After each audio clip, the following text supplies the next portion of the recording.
back to Persistence. My name is Nathan Favretto. I am currently serving as a student retention coach, and we are housed outside of the student retention office. I am also joined with John Ograh, Hi, everyone. and today our guest is Mike Duignan. Hi, how are you doing? Thanks for having me. Good. Absolutely. It's nice to have you today. So we're going to start here.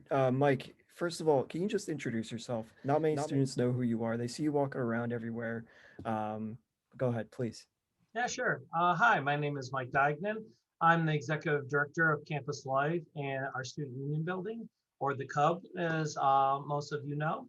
And my job's a little unique because while I oversee a lot of the programming that you might see on campus, a lot of the weekend activities, I usually have some connection with, if that's with APB, which is our activities board, to also departmental programming that happens. Also usually helping out either if it's with space, collaborations, or just in the overall scheduling of that.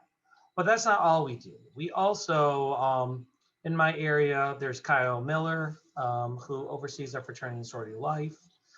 He also does our veteran services as well. That he's on the second floor of this building.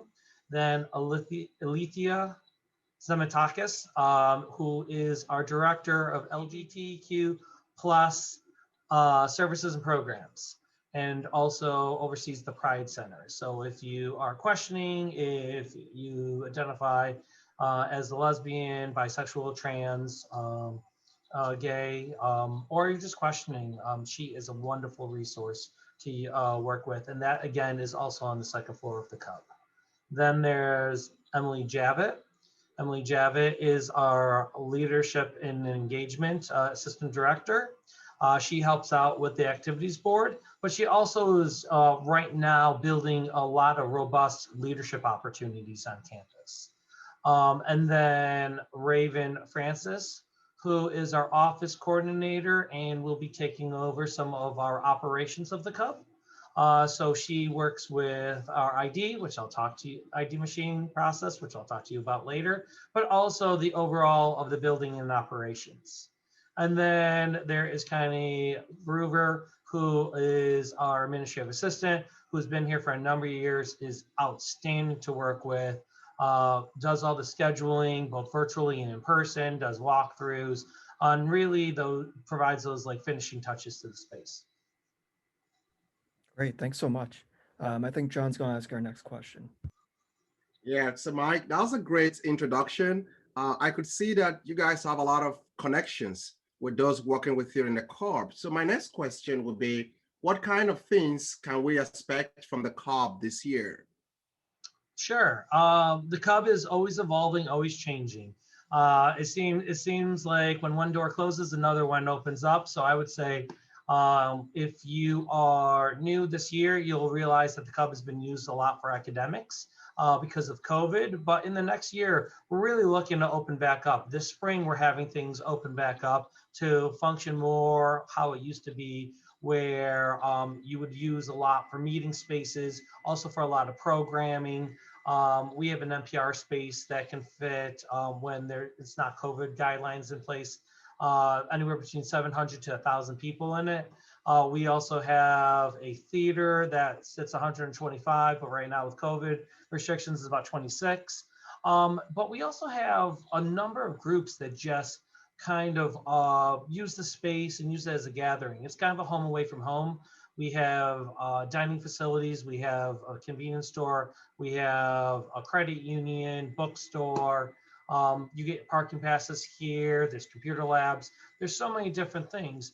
But some of the things to expect is also adding into our esports. Our esports program is right next to our red zone and game zone on the bottom floor. And we have 6 computers right now. We're looking to build that up and really work on trying to build some tournaments in place and finding ways to connect with students. We have a Discord page right now. So our technological level and connection is getting there, but we really need to start building up that personal and physical space connection and that gathering. We're also working with dining. Dining is going to be adding in a Chick-fil-A that will be coming in over the summer. So the way the cafeteria looks will be a little configured differently. And that will also should be expected to open up 2021. And then the other thing is just the adding of programs. Last semester, we had between virtual and in-person programming, we had roughly just north of 325 programs. Again, at this point, without the semester fully starting in person, face-to-face yet, we're already at 303. So that is a huge jump from the year before. So the expectation is that you'll see more collaborations, more opportunities, both a virtual, you'll see a little less virtual, more in person. But in the end, our hope is just connecting, building, and making sure that people feel like this is a place for them. That's great. Sounds like a ton to look forward to in this semester and this year. We have this next question here. How does your position interact with different offices on campus? I know you touched on this just a little bit. I'm going to tack on student groups on that also, because the CUB houses so many different ones. Yeah, sure thing. So my position is very interesting. It's kind of a catch-all in a sense, especially with building and community and programming. Our main focuses are programming spaces. And in doing that, you work with so many different people.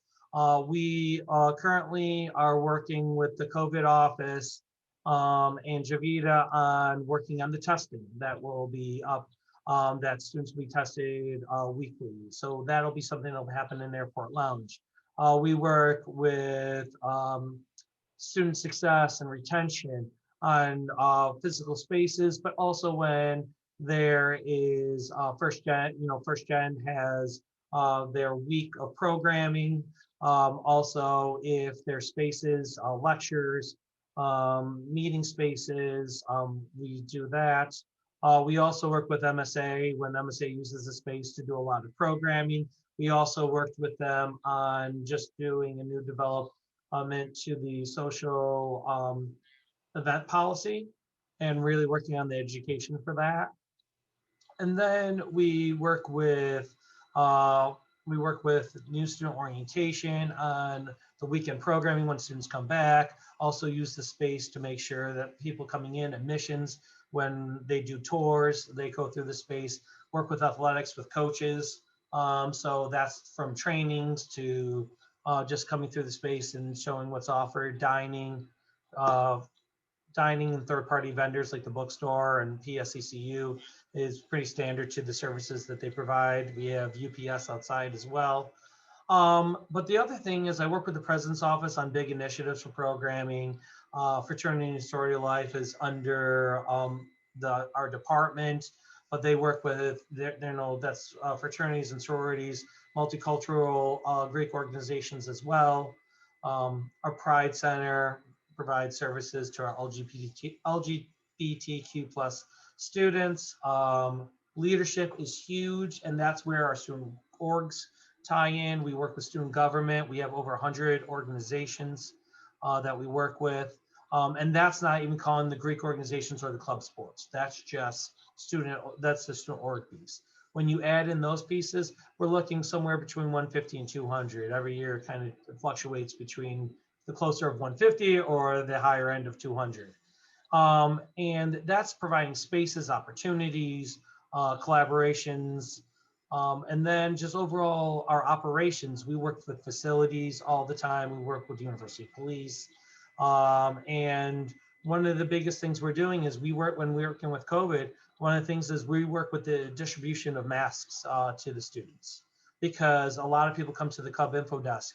That's where when we talk about that catch all is we need to know a little bit about everything, because everyone comes there and says, I need this. So if they need financial aid, we have to make connections with financial aid. If they need to know about a class, we need to make connections with faculty.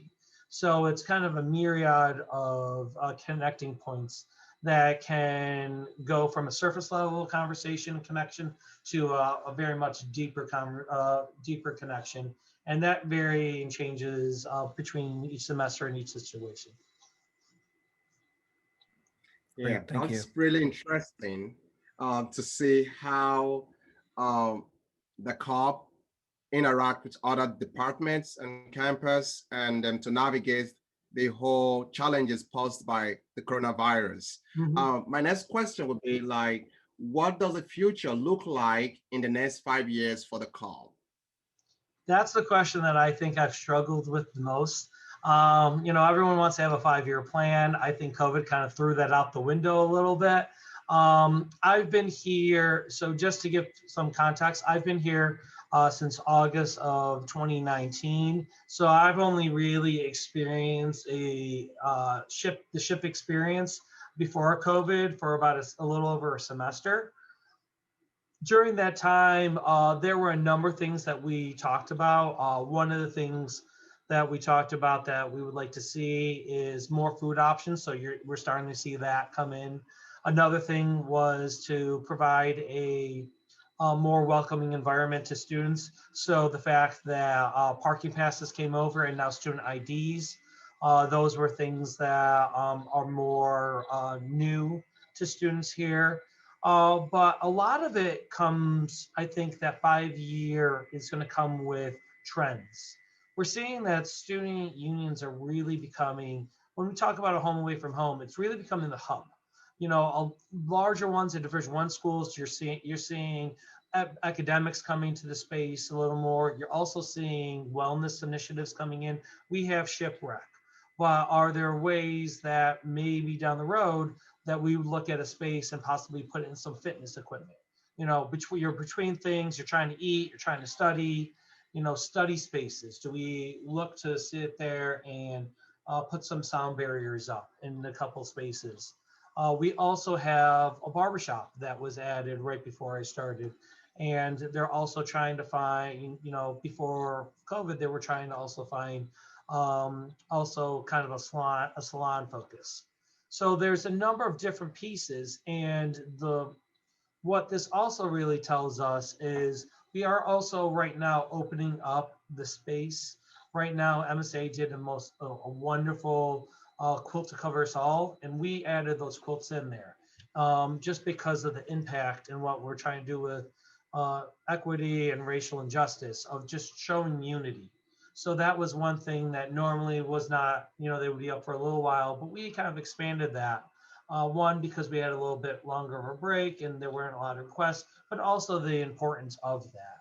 So while I didn't really necessarily answer your question fully, what I can tell you is that as you see, there is a perpetuation of moving things forward and adapting and making those connections that students need. So while the things I said weren't necessary, some of the things have happened, some of the things are ideas that are at larger institutions. Some of those things might come to us, but really the space is to make sure it is it's a inviting environment, but also an environment where it helps students thrive and strive. Okay. That's great. Thank you. I just want to stick with this question just for a little bit longer. And, correct me if I'm wrong, but I'm wondering if you can kind of speak to if you had a magic wand and you could change anything in the CUB, build something out. Money isn't an issue, time isn't an issue, approval isn't an issue. If you could just do anything in the CUB for the betterment of the student experience there, what would you do? One of the things I think I would do is the Great Hall is beautiful. It's wonderful. The natural lighting coming in is fantastic, but there's a lot of space that it could be used. So my thought would be if you put a first floor on there and a second floor on there and just had the natural light coming through layers of like glass, I think that'd be good because that could provide more spaces for students. That could provide you more services. That could provide, in theory, your whole division of student affairs could be in there. We could have some wellness initiatives come out of there. We could have a spot where you could maybe potentially put a rock wall up or something like that. So some wellness trips. We could have some mindfulness and wellness rooms. We could have some academic spaces that people can use for studying or group work. We have a space up on the second floor, but right now with COVID, you get more than 8 people, it's used up. Normally you get about 20 something people. It's great group space and doing that. The other thing is doing something with McFeely's that provides more of a really interactive component. Set it up more like a nightclub, or set it up a little differently, or even move it to that first floor. I think there's so many things if you had a magic wand. And the other thing I would love to do is we have this amphitheater. If you almost could do it almost like a netting to go over it, and then have some lights on the netting, that could really give you a really classic look. And then if we use some of the green spaces and put some vegetation and some potted plants, that could really give a really robust look and provide a much unique experience to students in utilizing that space, while also utilizing the multitude of spaces you could now use in the Yeah, tub with using that space. right. There is a ton of cement out there, not much green. Yes, that is Yeah. true. That's the thing I see. It's wonderful. I mean, we've done some events that we've used fire pits, and that's great because you can use it. It's cement, so you're gonna have safety on there. But that's the thing. It's a wind tunnel when on a calm day, and when it's 7 degrees, it feels like 90 degrees. And so we Mm. put some umbrellas out there this year that have some lights in them that I think are fantastic and students really enjoyed. But yes, a little more greenery and some shade, I think, would go a long way with really utilizing that space. Yeah, definitely. Our second to last question here is out of the Cub. I know you've been here for just over a year now. Um, what area is your favorite part? It's interesting. I mean, one of the things I laugh at is we're right across from Dunkin' Donuts, and so Tammy is, before I even started in an interview, people talked about Tammy. I'm like, who is this Tammy?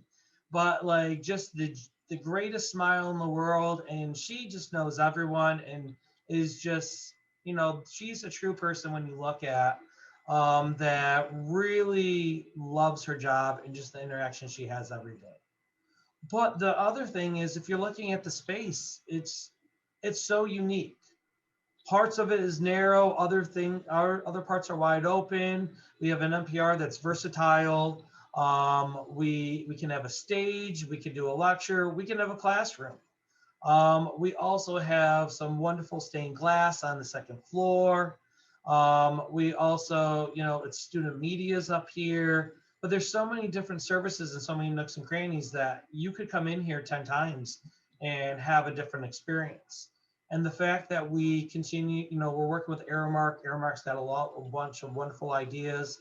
COVID has made us think really creatively about how we do programming.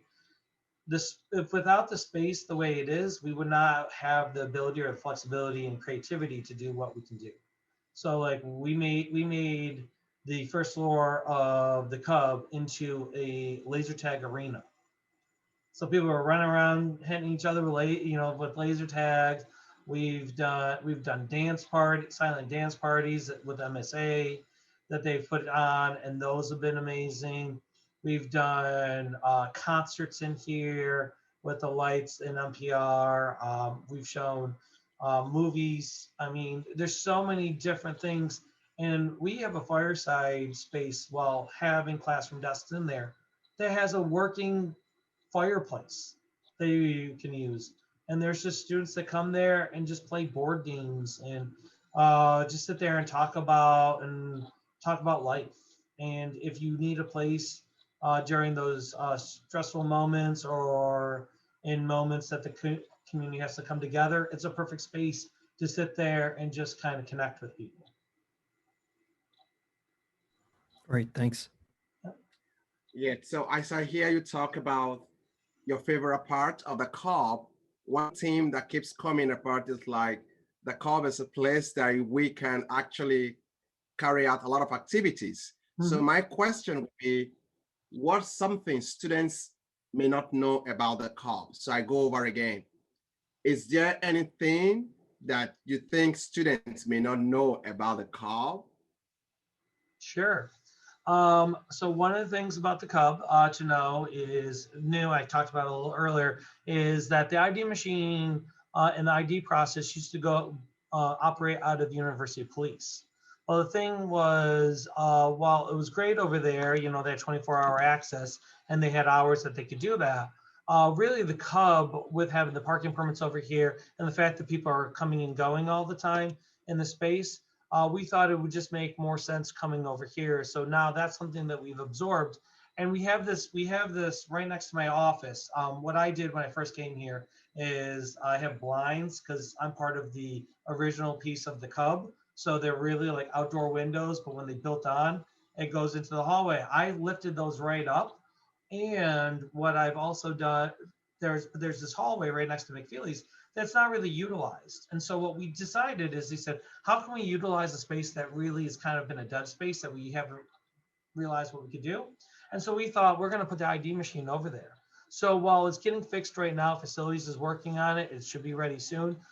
We have a setup right now in 103, and that's just one way. And we have students here, and our hours are much later than most places on campus. So the availability of getting your ID is, in a way, even though there's 24-hour access, provides people even more access because we're very close to, we're 8 a.m. to 2 a.m. on a Friday. We are 8 a.m. to 11:30 Monday through Thursday. We have Saturday and Sunday hours. So we're open a majority of the time. So it provides students that flexibility. The other thing is, the other thing that people may not know is I collect pop Funkos. So I have a ton of them, and I set them up purposely. So if you come into my office, if you walked into my office, you'll see a whole bunch of them. But when people walk through, the amount of people that just stop and go, "That's a fun office," or will just wave to me in the middle of a meeting. I actually get distracted often, but that just shows. I think part of that for students is to see people working in real time, but also seeing that, you know, we don't always take ourselves so seriously, that we have hobbies, we have interests that we can kind of connect with. And the amount of students who have looked, saw one and said, can I come in? And we just have a conversation, and then we connect them to a program, or we connect them to a club, really is what is the reason I do student affairs, and really makes it special. That's really great. This idea that students are able to not just hear about somebody, but literally see them working. It's almost like being in a fishbowl, but it's a little better because you are able to connect with students outside of the classroom, outside of the CUB, because they can see you working. They can come in and say hi. They can connect with you over those, which is great. So I know that those were the only questions that we really sent you, but I do have one last one before we go, and I'm hoping you'll be able to give some insight into this. Um, what is one piece of advice that you leave with students going into the semester? We're about a week into classes. We got 11-ish weeks left. So what's one thing that you would leave with students before you head out today? One of the things I think with students is, we've been in with this, and I know that one of my threads has been like this COVID thread, but I think it's important to talk about. And I think when we're thinking about programming, and supportive students, you really have to talk about that. A lot of times students will see programming and see kind of some of the services we do and say, hey, why are they doing this? I'm stressed about this. I'm stressed about that. A lot of times when you think about programming, you shouldn't think about programming as just a program. Sometimes, I look at programming in a sense for students if, I don't know your situation. So, this week, because of COVID, you might not have had enough money to get some food. So we got an event, we made sure we had some snacks. So grab some snacks. You don't ever have to ask. You just come and do that. The other thing is, sometimes there's educational components, so tying in educational components. Sometimes there's things you've never done before. And so while people are very much trying to stay within like their lane or what they know or what's familiar or safe, we're doing all these measures all the time to just try to give you a stress reliever and try to do it safe and make sure that you're in an environment that you can still interact with people. You can still be out there. You can still try new things, but we're doing it safely for you. And overall, realize that this is a historical time. There's a lot going on, and you have to realize that a lot may be going on with you, but a lot may be going on with the person next to you. And I'm not saying that to not connect with the person. I'm saying that you should do that for the connection. You should sit there and say, hey, how are you doing today? Not, hey, how are you doing in the natural wave and smile, but really, how are you doing? And seeing each other, because that's the one thing that this disease has really shown us, is that we're so busy that we acknowledge people, but we don't see people. So really, take a moment and do that. You may not think you have the moment, but that moment might mean the world to them and might end up meaning the world to you. Great. Thank you so much. Well, Mike, thank you so much for taking time out today. We really, really appreciate it. Mike Diadigan from the CUB, you're doing some great work over there. John and I cannot wait to have Chick-fil-A on campus. We are very excited Sure. for lunchtime now, moving forward. But yes, please, thank you, thank you, thank you. We really appreciate it. No problem. Thank you, Mike.